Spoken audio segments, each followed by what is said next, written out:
এই ভিডিওতে আমরা আলো দিয়ে পেইন্টিং করা শিখব, মূলত লাইট ফটোগ্রাফি।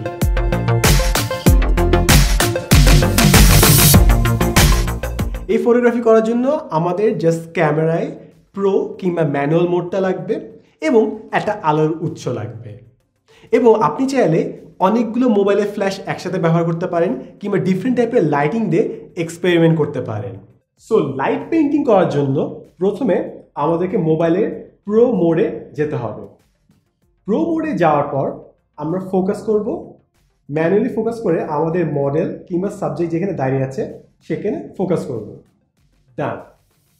এরপর আমাদের আইএসও একদম সর্বনিম্ন ভ্যালুটা দিব, 50 থাকলে 50, 100 হলে 100। তারপর শাটার স্পিড সব থেকে স্লোটা নিব, কারণ হয়তো সব থেকে স্লো শাটার স্পিড হচ্ছে 10 সেকেন্ড, কারো 15 সেকেন্ড, কারো হয়তো 30 সেকেন্ড। সো আমরা সব থেকে স্লো শাটার স্পিডটা নিব। ডান। আমরা জুম করে সাবজেক্টটাকে জায়গা মতো আনলাম।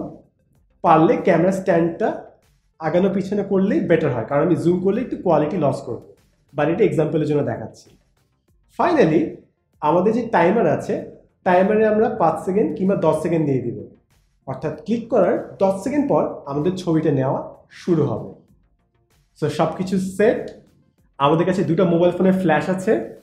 এখন আমরা সবগুলো লাইট বন্ধ করে দেব। ফ্ল্যাশ দুটো শো করে যাচ্ছে।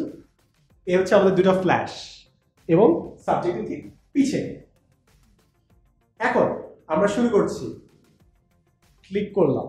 10, 9, 8, 7, 6, 5, 4, 3, 2, 1, গেট স্টার্টেড। এবং পেইন্টিং শুরু হয়ে গেছে আমাদের। প্রথমে আমরা পিছন থেকে একটু লাইটিং করছি এবং আস্তে আস্তে পরে আমরা মুখের সামনে লাইটিং নিব, নাহলে সাবজেক্টটা ঠিক দেখা যায়। এবার মুখের সামনে একটু লাইটিং, মুখের সামনে লাইটিং। গুড। এন্ড দেখি আমাদের রেজাল্টটা কি ছিল। আপনি যত ডিফারেন্ট টাইপের লাইটিং দিয়ে এক্সপেরিমেন্ট করবেন, যত বেশি এনভায়রনমেন্ট তৈরি করবেন, যত ক্যারিকেচার তৈরি করবেন, আপনার ছবিগুলো আরও বেশি দারুণ হবে। তাই আমি চাবো আজকে আপনি লাইটিং ফটোগ্রাফিটা ট্রাই করেন অ্যান্ড পারলে আমাদের সাথে জিনিসটা শেয়ার করেন। And as always, thanks for watching.